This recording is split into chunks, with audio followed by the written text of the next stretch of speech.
Hey there, I'm Brandon, and this is Dirt Church Devotional. Now, I'm trying something new here. I'm actually pre-recording rather than going live, and the purpose for that is a couple-fold. One, I can come from better locations. Like, I'm in my barn rather than my office. I like my barn a lot better. Two, hopefully better picture quality. And three, if I need to, I can edit it, and hopefully it looks better. Anyway, all that really doesn't matter too much. Again, if you like what you're seeing, what you're hearing, please share it up. Not about me getting a whole bunch of likes or shares or anything like that, but really about making Jesus famous. Okay? So, anyway, I want to ask you this morning, have you ever made false assumptions about people or had people make false assumptions about you? We probably all have on both sides of the equation, and I'm telling you, it's a dumb thing to do, and it's dangerous. And so where I want to take you today is back to the Old Testament, the book of Numbers, chapter 22, starting in chapter 22, and going on through 24 and into the first part of 25. This is the story. If you read it, you just do a quick reading, you'll realize, oh, this is where Balaam is and his talking donkey, and yeah, that's kind of a funny story, ha, ha, ha. But I want to tell you, this story is not about Balaam, and this story is not about a talking donkey. Okay, although their characters are actually bit characters in here.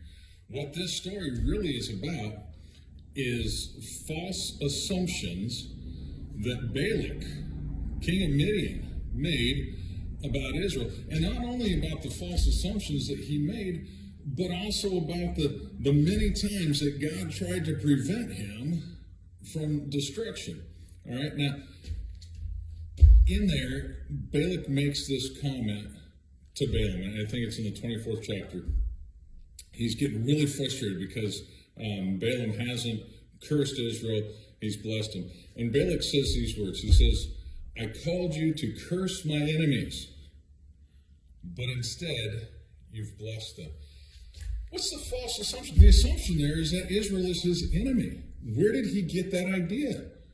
Nowhere in Scripture had it been said, nowhere in Israel's history or Abraham's history, Isaac or Jacob, and any of them, had it been said that Midian was their enemy. All right, now maybe Balak is going back and he's looking at King Og of Bashan and King Sihon of the Amorites in chapter 21, who came out against Israel and were completely defeated. But even they did that under a false assumption. They assumed that Israel was their enemy. And Israel wasn't. Israel wanted to pass through quietly to get into the promised land.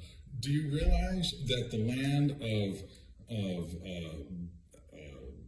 Midian and the land of the Amorites and the land of Bashan were not part of the promised land initially? It wasn't land that was promised to Abraham, Isaac, or Jacob. It wasn't land that Moses was taking the Israelites to. That was all on the other side of the Jordan River. But because of false assumptions, Balak came out and fought against. Because of false assumptions, Og and Sihon came out and fought against Israel. And they all got their cans handed to them. They got whooped up on. Now, I said this wasn't just about Balak making false assumptions, but it's also about God several times trying to prevent the destruction of Balak and the Midianites. He tried to stop him when he sent the first group of people to talk to Balaam, and Balaam said, no, I can't go with you. He tried to stop him by having Balaam's donkey talk to him. He tried to stop him by having Balaam bless the people instead of curse them 3 times. You got a total of 5 different times there that God was reaching out to Balak, trying to stop his insanity, trying to prevent the destruction of his people, but he wouldn't listen. And he met a bad end. All right? So here's the application. Are you making false assumptions about people?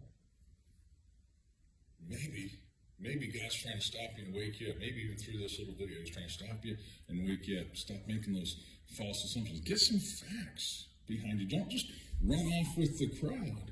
That'll lead to destruction. Okay? And maybe people are making false assumptions about you. Don't worry about that. Let God defend you. Let God fight for you, and you'll be fine. All right, that's all I got for today. Chew on that. We'll talk to you next time.